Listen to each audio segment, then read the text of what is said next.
There we go. Yes, we have the Hubbards. There we go. Hi. How you doing, guys? Thank you, everyone, for joining us for today's episode of Coffee with Cade, where we're going to talk about family, love, football, and infertility in that order. We've got an amazing couple who are going to share their journey about overcoming, and they may have more yet to go.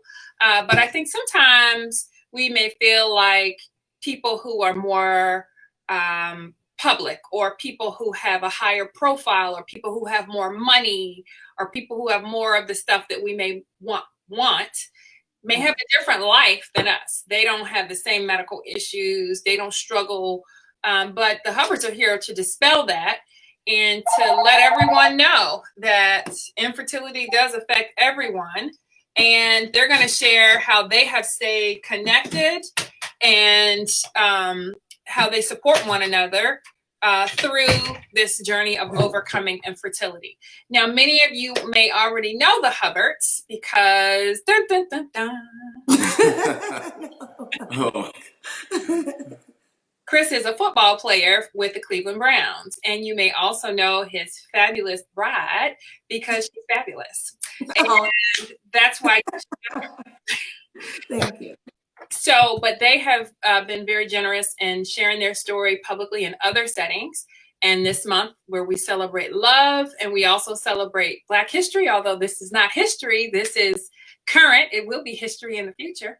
And we wanted to bring them on to share how they overcome. And also, please send in your questions. If you have a question for them or you have a comment, please send that in on Facebook or Instagram. They'll answer it live while we are having the session. And if you send it later, I'll make sure that I get that to them so that they can respond at that time. All right, sound good? sounds great. All right, so before we get started, I'm going to give a shameless plug. As you may know, Cade Foundation has family building grants, which provide up to $10,000 for fertility treatment and domestic adoption. We have funded 121 families to the tune of $1 million in the past, and we are still here supporting families. So if you have a financial need, please reach out. The information is available online. Applications are accepted 24/7, and you can get more information at cadefoundation.org. Also, another shameless plug, our first official fundraiser of the year is going to take place on June the 13th, and we'd love to have you out here at the Race for the Family, which is going to take place at the Inner Harbor of Baltimore, Maryland, or as some people call it, Smaltimore, because everybody knows that. And also Charm City.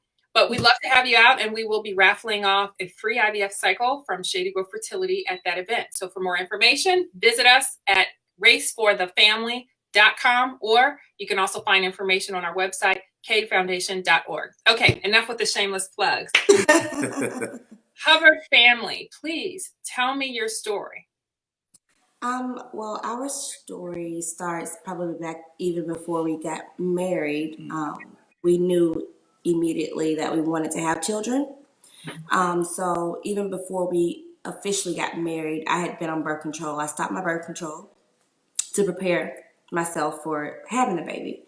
So from the moment we got married up until probably a year or two in, we noticed that, hey, like nothing's really happening. Around maybe like 1.5 years in, I was pregnant. I made it to about 2 months. But at the time, Chris had just made it into the NFL, so we actually were apart. He was in Pittsburgh because he was with the Steelers at the time, and I was back in Birmingham. But by the time we did move in together, we decided we'll go to the doctor together to check on it. And they did find a gestational sac, but it was empty. So eventually I did miscarry, unfortunately. So from then, I wasn't really sure where to go because I was just ignorant of fertility or infertility, I should say, because we never had an issue in my family. Absolutely. I think we have one woman in my entire family that doesn't have any kids. The rest of them have multiple.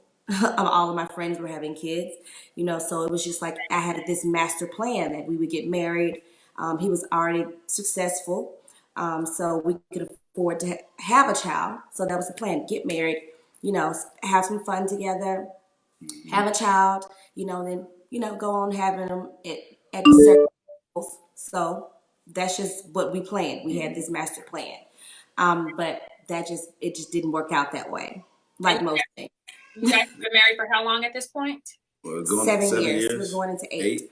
Okay, all right. So this is at year 2, and you are at year 8 now. So, so what happened next?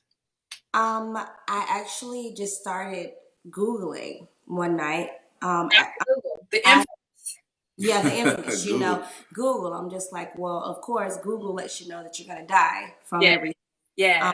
And once you miscarry, you'll never have another child. Correct. So I'm like, this can't be the end. This can't be the end all be all, But eventually, what was weird was that in Pittsburgh, the Center for Fertility and Reproductive Center was actually one of the best in the country. So we were blessed to even be near them. So I was able to get an appointment. We were both tested. They couldn't necessarily find any. They found nothing wrong with Chris. Of course, he was fine. For me, on the surface, everything looked fine. I did have issues before with endometriosis, so the docs thought that most likely that was the issue. I had actually had most of it removed, so we thought that this should be simple. So you had, when you went and you got worked up, and then so they found that he did not have any male factor, and found endometriosis in you at that time. Right, that was the only issue. But because at that time endometriosis was an issue because I had gotten it removed. So according to them, they were removing that as an issue. Apparently, they didn't see any more scar tissue. My tubes weren't blocked, anything like that. So they couldn't necessarily find why I couldn't get pregnant. So I was diagnosed. I don't know about many people on here who are familiar with how infertility works, but I was diagnosed with PCOS, polycystic ovary syndrome. So let's back that up for 1 second, because I want to point out a couple things here. Number one, it just so happened that you were diagnosed with PCOS at that time, which is a cause of infertility. But I want everybody to remember that 1/3 of cases of infertility are male factor. That wasn't the case here, but that is the case. 1/3 of cases are female factor. PCOS is one of those female factors. And 1/3 of cases are unknown. So it may be that everything checks out fine for the male and everything checks out fine for the female, and they don't know. Just because they don't know, though, doesn't mean that 10 years from now or 5 years from now, they won't discover something in the blood work that would explain infertility. And PCOS is polycystic ovary syndrome. And you can talk a little bit more about that if you'd like. Which actually, at the time, it was only explained to me as women who've had cysts on their ovaries, which I've never had that issue. I actually fell into the unknown category. Okay. At the time, they did tell me that when you fall into the unknown category, we give you the diagnosis of PCOS. Which is, I know. Which now I understand it to be completely different. That's not at all how it should have been. Of course, there's more information now. There are different clinics, like you can go to get a second opinion. It wasn't my choice to do a second opinion. Got it. I probably should have, but that I just chose not to. My only question was, okay, what do we do next? If this is the case, it's unknown. If I do have PCOS, what's next? Where do you go from there? So we did. First we did testing for genetic anomalies, all those things. We did that. We couldn't find anything wrong. So our first option was to do what's called an IUI, an intrauterine insertion, meaning that they literally just take the sperm and insert it, and hoping that it'll catch an egg. That didn't work for us at all, which was pretty close to me, I guess, to normally having sex. It's just maybe just trying to get it closer. That didn't work for us. So they did offer to do it a couple times. I'm extremely impatient. God is working with me on that. So I'm like, no, let's skip this. I don't want to keep doing this. No more tests, please. I was like, this didn't work. Yeah. What's the next step? let's go with the big one because fortunately for us, our insurance actually covers a lot of fertility. So we were blessed once again in that way. Can we talk about that? Of course. Okay, so that's important. What she just said, insurance covered infertility. So even people that may have resources also need insurance. Right. And they happen to live in an area where infertility fell under the mandate. I don't know that that's still the case in Atlanta, Georgia. Maybe they have, or where you are now, but different states have a mandate that it be covered. So that's something that people need to keep in mind. If you're struggling, don't be afraid to go to your HR person to ask, is there a plan that may potentially... Because we didn't know about it until we started it. We were under the impression that we would just be paying for it. But once I started going to the doctor and our insurance, they did get all of our visits, they let us know, well, you have this amount, this lifetime amount towards infertility or adoption. So once again, we didn't know that. They don't just tell you that off the bat, which I can understand as an insurance company why they wouldn't. Yeah. You know, like, okay, so you are having issues. We have this amount set apart, but it is for life. Yeah. That one amount is for life. So like you kind of have to be a little bit more frugal with it if you're gonna use it. Right. Which I'm sure any insurance company that does carry it. Now we're blessed enough once again because it's the NFL is nationwide. Yeah. But we did decide to leave our babies in Pittsburgh. So that's where they are. Okay. They're the kids we have. That's what we call them. That's, you know what? Some people call them totsicles or baby, M babies. I've heard a lot of people refer to them in different ways, but those are your babies. They are. So we did. So we eventually did do IVF. I was actually, at the time, I considered it a downfall, but I overreacted to my IVF medicine. Oh, yeah. Which hurt me at the time because it meant that I couldn't get my embryos implanted when I want to. But now I realize it's more of a blessing because when I did overreact, I was able to produce 30 eggs, and that's unheard of. Okay. I know. For that. I know. Right, for real. 30 eggs. 30 eggs. So, and out of those 30, we had 12 that were grade 4A. Okay. Eggs. So that's unheard of. So now that I'm more informed, I realize that, that was a blessing in itself. Because if not, we wouldn't have gotten that many embryos out of the amount of eggs that we got. So just a little bit. I just didn't want to wait any longer. Once again, I'm all about self-gratification. I want it now. You want it now. You want to know instantly. Yeah. Okay. I did post just recently one of my transparency moments, talking about how when we did do IVF, we were a week and a half out, and while Chris was actually doing his very first camp, we were excited about it, and I went to the bathroom, I was bleeding, and I just knew, I said, this is it. Again, like God has forgotten about me, my body is betraying me, that's just how I felt, and I just crumbled in that moment because I didn't understand why is it that I can't do this one thing. This is like, we made a plan that he's going to work. I was going to be a homemaker. Exactly. I would raise our kids at home, things like that. So this was my part of the plan. And I felt like I was failing. My body was betraying me. So I did. They asked me to come in for blood work, which by this time my arms were all messed up from all the blood work you get. You're exhausted, shots, all these things you go through. So you get sick of seeing, even paying the parking tickets. You get sick of even walking into the office. So we'll just call you with results. I'm like, never, just don't, because I was exhausted. Like, I don't know that I could take another no right now. I couldn't. Yeah. But they called and I was reluctant to answer because I'm like, I don't want to hear it. I don't need to hear it out loud to know that, this won't be productive. The disappointment. Yeah. I couldn't deal with it.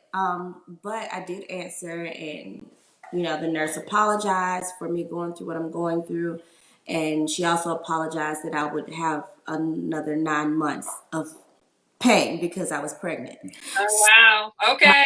I know my bleeding was actually. Nurse. I know my bleeding was actually implantation bleeding. Mm-hmm. And it was weird for different women. It's different. Mine was a lot, which worried me. But some women, it's just a little bit of spotting. Some have none.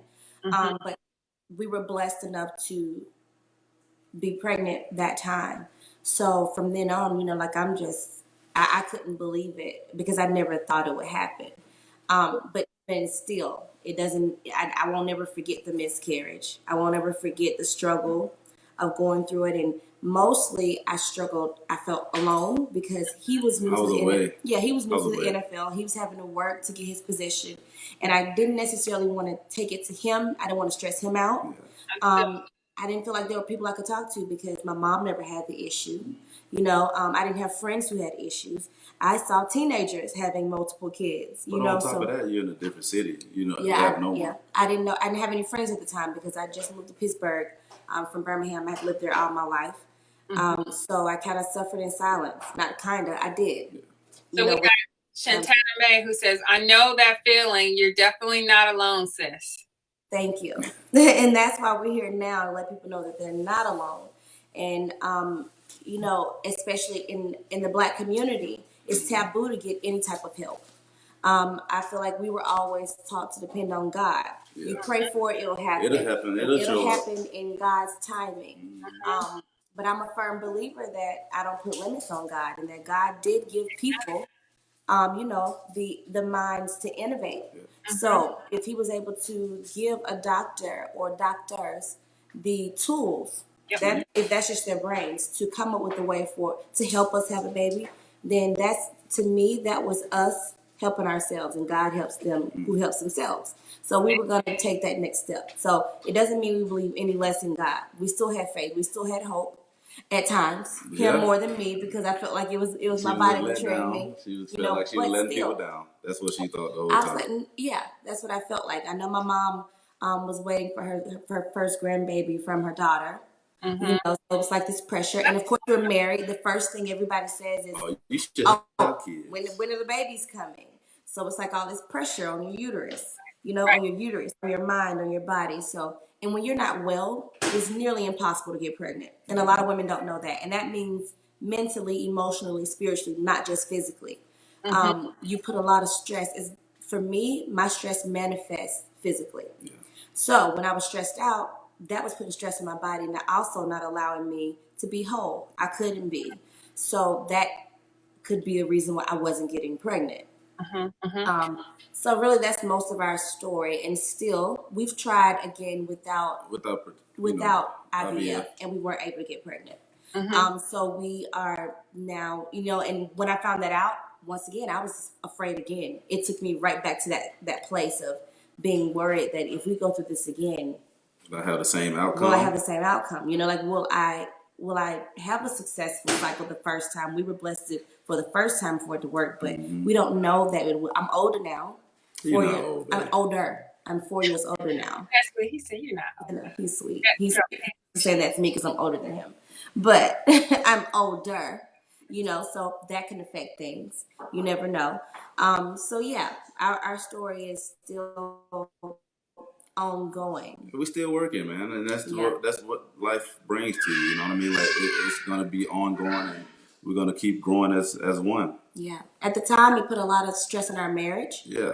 We'll say that. As far as it being like the month of love and Black History, it's already enough pressure, I think, on Black marriages. For us, it was hard because neither of us have really seen healthy Black marriages. So we were coming into this learning new ways. We're coming in blind, basically. So we're learning to be husband and wife, and in doing so, trying to become. It's a lot of work in itself. Honestly, it's about learning the love languages, of your partner. Right. Because if you don't know those love languages, like you're kind of at a standstill because you don't know what's going on with your partner. You can't, like you're stuck. So emotionally, physically, and mentally, you have to put your time and efforts into knowing those things. Yeah. But at the time, we weren't doing that. Yeah. Because I isolated myself. So I kept it all in. He didn't know. He threw himself into football, and I got a dog. Yeah. That's like what I did. She would literally be in one room, and then I'll call her, and then she'd be in the same room all day. Every day. I was just depressed. Didn't get up, and then having our dog. I bought a dog for her. Yeah. Chase, that I thought that would help out, but honestly, at the end of the day, she needed me to be there for her. You know what I mean? Mostly for at the end of the day. That's all she needed for for her to see that support. Right. So let's That's talk. it. Right. So it is important to support your partner both ways. Yeah. Both partners, both ways. Let's dig into that a little bit more. Chris, you were working hard outside of the home to try and secure financial freedom and independence for your family through your sport. And she's at home struggling emotionally, feeling very isolated because she's taken it and feeling like it's her fault, and like she physically had done something to fail in the marriage. So how did you evolve? Because I think sometimes people don't intuitively know what the partner needs or wants, and sometimes you mentioned love languages. Oftentimes people start communicating using their own preferred love language as opposed to what the partner. Right. So how did you figure out, okay, this is what I need to do to support my wife, and then do that given the physical demands? Because I know that it's not like you had a 9 to 5 where, you go in and you clock out and then you got 5 p.m. until 9 a.m. to make it work. How'd that work? Honestly, in the beginning, I struggled hard and trying to find a way to compensate and be there for her and make sure that I'm working as hard as I am to meet the needs as far as like being able to support my family. I struggled with it all because I had no idea of what a marriage looked like, and I'm coming in from my mom. She's single, she's worked like 2 or 3 jobs to make ends meet and everything like that. And my only thing, I was like, man, I have to work hard to keep making ends meet too. So I've seen that curse happen. I've seen that happen numerous of times before, and I'm thinking I'm doing a good job. But at the end of the day, I'm slacking. You know what I mean? I'm slacking away from home, and that's not making her see the best in me as a husband. And for me to get to where I am now, I constantly have to pray, and I still have to look at my love languages. I had to look at motivational things to keep me going and to keep her going as well, because I'll do the same thing for her. So honestly, it's about me learning myself all over again and being able to get to meet her needs again. You know what I mean? Because it's ongoing. It's constantly working, and that's what marriage is. Is a work. Sometimes you're gonna give, and sometimes you're gonna take, and that's the way this thing goes. And honestly, I thank God for the things that we've been through, because He's made us come. He got us this far, and He's gonna continue to hold us together, no matter what comes through. We like to say that instead of, a lot of times you get married, people say you become one. We're firm believers of multiplication as opposed to adding. 1 times 1 is 1. So, meaning that we both have to be whole separately before we can multiply. So that's what we had to learn. So that means that we had to take time outside of each other. Which we did. We did to figure out what it is. You know what? Let me stop and think before I'm asking him to be here for me. What is it that I need from him that I know that he can give me? For one, he can't fully fulfill me. He can't do it. So, and I can't fully fulfill him. And that's hard to take, because when you get married, you're happy, you're in love, you're thinking we're everything we need to be to each other. And then the first boom hits, and you're like, wait a minute. Like, I didn't expect that. I didn't expect this. And the reason is because you brought brokenness together.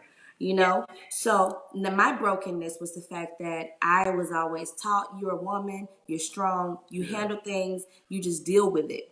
That's what it is. Things come, you deal with it on your own.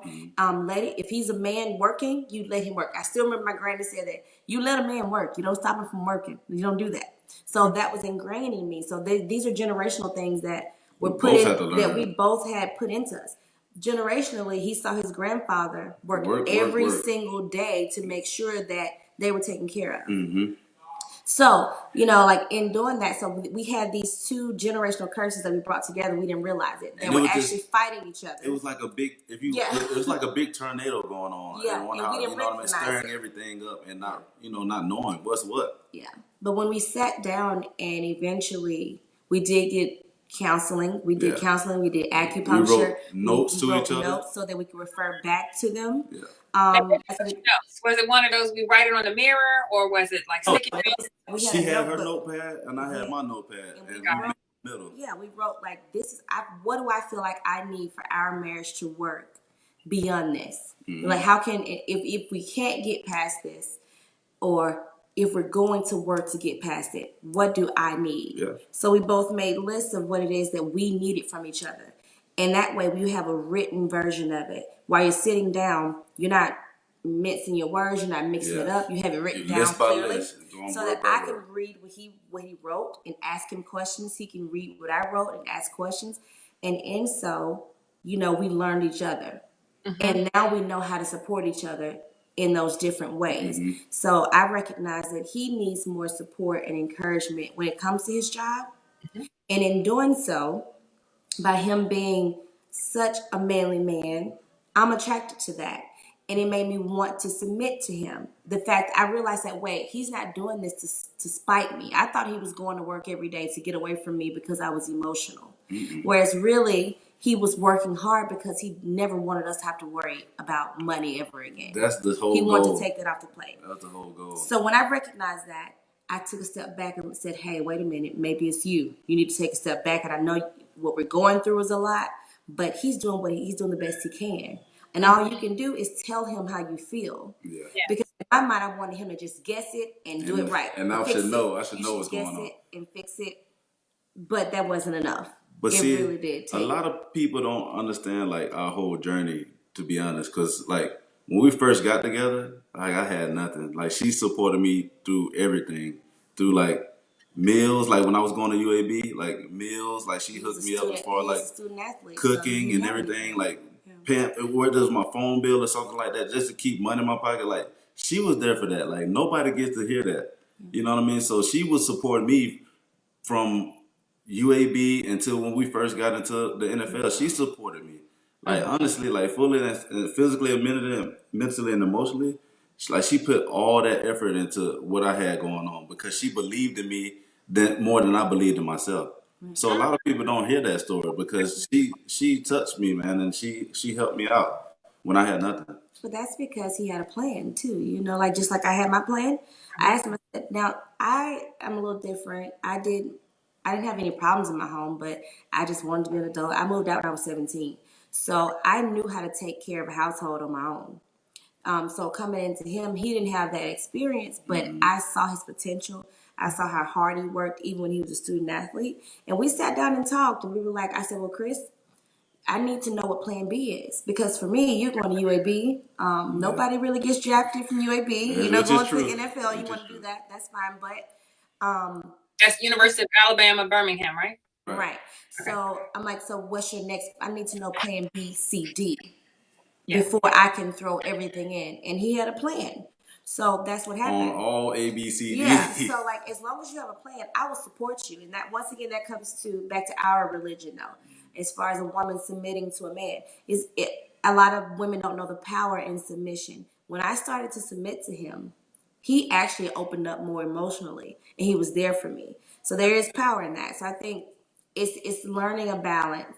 And it's never going to be a 50-50 balance. No. It's usually 80-20. Yeah. It's just that he had his 80. Sometimes I get my...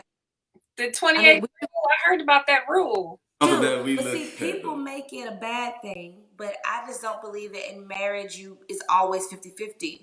It hardly ever is. You make it a little 70-30. Yeah. On some days. But depends. Still, it's most of the time. I don't think we've ever had a 50-50. I'm going to be honest with you. It's always been, especially with the NFL, it's always been something. And that was the reason why with the infertility, I didn't want to take that away from him because it was his 80. It was time for me to be the 20, him to be the 80. Mm-hmm. So I couldn't, even though my issue was an 80% issue, is what I didn't realize. I was allowing him. On top of 20, what she thought was 20. My little 20. She needed way more. I needed way more, but I was giving it to him. And so I hurt myself even more, which affects my fertility because now my body's breaking down. I'm tired. I can't really go to all these appointments because I'm sick, things like that. So let me break that down a little bit or dig into that a little bit. infertility is a family issue.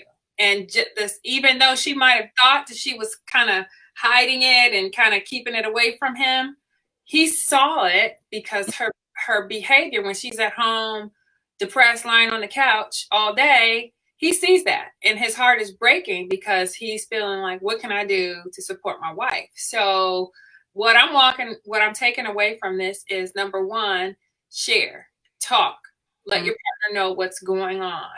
And also, don't forget that they love you. They may not be able to do everything for you because, as she's just said, you got to be whole. You got to come into a relationship whole. But so many of us are broken and damaged when we get to relationships. So we've got to be able to meet each other where we are. Right. So I love that you all have talked about where you come from and how you are continuing to support one another. Oh my goodness, we've got so many comments. I can't even go through all of them. I'll just read a few really quick. I know what you're feeling. You're not alone. We no longer suffer in silence. I work with women dealing with infertility, and they use vaginal steaming. After 16 surgeries due to endometriosis, I also felt alone. Don't wear a mask. Knowing love language is key. We've got some men who are commenting. This is great. Men's voices are so important on this journey. Thank you for letting us hear yours. Beautiful, beautiful, wonderful couple. This goes on and on. So you guys really, you are dismantling some of the myths surrounding infertility, surrounding Black marriage, Black love, Black families, love, marriage, families, just period. And I thank you. Do you have any parting words? I could continue talking with you guys. We can all continue to talk. Right. And we should continue to talk, right? That's our parting words. My goal is awareness. And for women who just, you have no idea where to go, I'm so thankful for foundations like yours because you do not only help, but you have conversations like this. Mm-hmm. And this is the beginning. The beginning is a conversation. It's talking about it. And I think a lot, it's crazy. I still remember my first time stepping into that clinic, and I wish I could have had a camera so that people could see how many different walks of life, how many ethnicities there were. It's a struggle across every race. It's something that affects us all, but nobody's talking about it. And it's because nobody knows. And that's what it is. Like people assume because you see so many babies being born, right, that's the norm. And that if people don't have kids, they obviously don't want them yet. Right. That's not at all the truth. And I think for me, I want women to start speaking, even if it's uncomfortable. Yeah. I'm a true believer that the first down payment to growth is discomfort. And that's this right here for me. That's what it is. This is really uncomfortable for me because I am completely happy standing behind Chris, while he does all the, all everything and it's his space, and I'm just standing behind him, rubbing his back, encouraging him. That's my comfort zone. But I realize that he can't speak for me.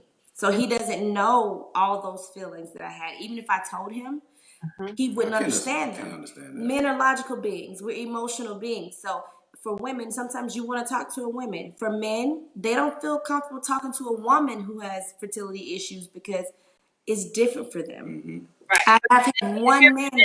They need to hear your voice. They need to hear. They do. I did have one man come to me, and it surprised me. But I was thankful. He was thanking me, but I'm like, no, thank you. Because I didn't think that men were even talking about it. But the fact that he was willing to even speak to me, that's the beginning of all of this. Especially in our Black community, that's so important because getting help, whether it is physically, we're so mentally, used to keeping it all bundled up. Yeah, we take it to church is what we do. We keep it in. What happens in the house stays in the house. And that is not the truth. Because there's no way our marriage wouldn't be working if we didn't have a village. Mm-hmm. We have a village now. We have people, not only that will help us with our baby, who is now 3. He's beautiful. I'm beautifully exhausting. Yeah. Ladies, while you're on this journey, remember it's beautifully exhausting to have these babies, by the way. I mean, like, he is a blessing, but he's something that I can look at. I don't want you to give up, because one day you're gonna wake up and look at that baby of yours that you prayed for, that you worked for, and realize God never forgot about me. Mm-hmm. I never gave up hope. And there will always be people there. You're never, ever alone. And like my shirt says, you are enough. You are enough. Yes, you are enough. You are enough. That was one of my issues, that I felt like I was the issue. My body betrayed me. So I didn't feel comfortable telling people, well, and they always talk about kids, where I go to lunches with friends, and most of their conversations are about play dates and kids, and I'm just here like, okay, I'm just stuck. Right, I'm not enough, because at this point, I can't even. Yeah, that's a lot to deal with. That's a load to carry. But you are enough, whether you have a child now or later. Well, you just said something that really pricked my heart. You talked about going places with people with kids. Number one, we don't always have to talk about our children, Right, please. There's plenty of different things to talk about. I mean, like, actually, I enjoy going out and not talk. And I love my son with all of my life. I don't say I love him to death. I love him to life. I do. But you need a break from that. Yeah, I love him to life. So how about we just take a break from that? If it's just us women or it's just us couples, how about we talk about something other than kids? Because you never know who you're affecting. Because for, like, honestly, I was in the nail shop, and there was the girl doing my nails. She was telling me that she was asking about my son, and she was like, "Oh, that's so beautiful. You gotta have another one." I was like, I don't really know. I had to go through IVF. Yeah, she was like, and honestly, I don't know if she felt it for me. She said it's crazy, because I never really even talk about children, because she has one, but since then she's had 8 miscarriages. And in that moment, it's like, this is divine intervention, because I needed her to know that don't give up. And now her child's at an age, it's even harder for her, where and my son, who is 3, just did it to me the other day. He pointed at my belly and said, "Baby, I want a sister." That's what he said. So I got the video to prove it. I know. So, like, there's this pressure that people put on you. You have no idea. So for people who don't have issues with fertility, how about you take a step back and just don't put that pressure on your family members. Don't put that pressure on your friends, because you have no idea what they're dealing with. You need to rewind that and I know, right? Rewind that. Say it one more time, nice and loud. Say it again. Say it again. For the ones in the back, stop putting pressure on your family members. Stop putting pressure on your friends to have babies because you have them. Don't do that. And that's not the natural. Every marriage is different. We had to realize that our marriage is not anyone else's. So there's a different natural progression for every marriage. So stop letting your first question be, when are the kids coming? Yeah. Because that's sensitive, man. It's hurtful for people who want children. And it angers people who don't necessarily want children. So that goes both ways, so just be careful with the way that you treat people. Or, I mean, if you want to, we have people who are close enough to us, they can ask us anything, honestly. We're pretty open. Yeah. I don't mind you asking me, "Oh, what about the next one?" Because everybody jokes with me now, because now I can joke about it. Yeah. Like, they're just like, "Well, when's the next one?" I feel comfortable. Literally last year, I would have cried during this time if someone asked me, "Well, when is the next one?" Yeah. It's time for me to grow to that point where I'm like, because I'm still afraid. Just like all those women who don't have their first one, it's just as scary the next time. So that's why I say don't give up, because I don't know what's going to happen this next time. We actually just decided we're going to try again. Yep. This year. I'm excited. And I'm nervous. I'm nervous. Pray for us. He's trying to get his girl. If it's a boy, that's it, though. He needs to know. If it's a boy, that's it. Well, you've got embryos already on. I mean, if you're right. So we're blessed. We're blessed for that reason. And what? As far as awareness outside of the talk, I want to donate embryos. We've already hooked up with a couple of people that we donate. want to donate our embryos to, because for us that was a sensitive subject, because it's just like those are our kids. That's going to be weird, like they're ours that somebody else gets. But to think about if someone could have offered that to me, knowing that I didn't have the eggs or my husband didn't have the sperm, that would have been everything. So we have to step outside of ourselves and stop being selfish and think, you know what, there are people who can't produce eggs. You about to lit a fire. I tell you what, people are everybody. You know what? I want to continue this conversation, but we are out of time. So I'm sorry. No, it's my passion. This is good. I apologize, guys. This is good. You don't need to apologize for that. Yeah, I do, because it's good. Apologizing. This is good. This is good. Good. So I want to just celebrate you all. And for those of you who may have tuned in late, you're going to need to just start from the beginning and hear the whole story, because this is packed full of, I would just say, advice for life. I mean, you know, how to be a better person, how to grow into the person that you were created to be, how to deal with adversity, personal adversity, medical adversity, you know, even little nuggets like what goes on in the house stays in the house. That's bad theology, bad doctrine, because sometimes your house will burn down with you inside. Listening to that stuff. Yes. That's what was happening to me. Thank you for saying that. Yeah. Well, listen, so praise God, the house did not burn down. She got the support. They got the support. They have overcome. They are continuing to overcome. And I just want to say thank you for sharing your testimony, sharing your story, and encouraging those. You will see, when you go back, you will see all of these people who have commented. And for those who may be sitting there crying because put the words down, you know, we're here to support you too. And the Hubbards, I know, are praying with and for you. And we are at the Cade Foundation. So always, on behalf of everyone, I thank you guys for tuning in today. We'll see you in 2 weeks when we hear from Miss Heidi Hayes from Donor Egg Bank USA, who's going to talk a little bit about donor gametes. So look forward to seeing you then. Until that point, Hubbards, hold the line really quick. Okay. Wait a minute. Cade. I know. Oh, yeah. Coffee time. What's in your mug? Hey. Ginger ale, because I don't drink coffee. Okay. What's in your mug, Chris? Well, I had coffee, cream, sugar, you know, the Good original. Yeah. Okay. And I'm a tea person. And so I know I used to drink coffee all the time, but I started having heart palpitations. So I had to stop, even though it smells so good and it gives me like the warm and fuzzies inside. Oh, yeah. So I have a big steaming mug of English breakfast every single morning. So that's what's in my cup. Cheers to that. Cheers. Guys, next time, if you guys hold the line, and I'll talk to you all. Okay. Wait, Kristen.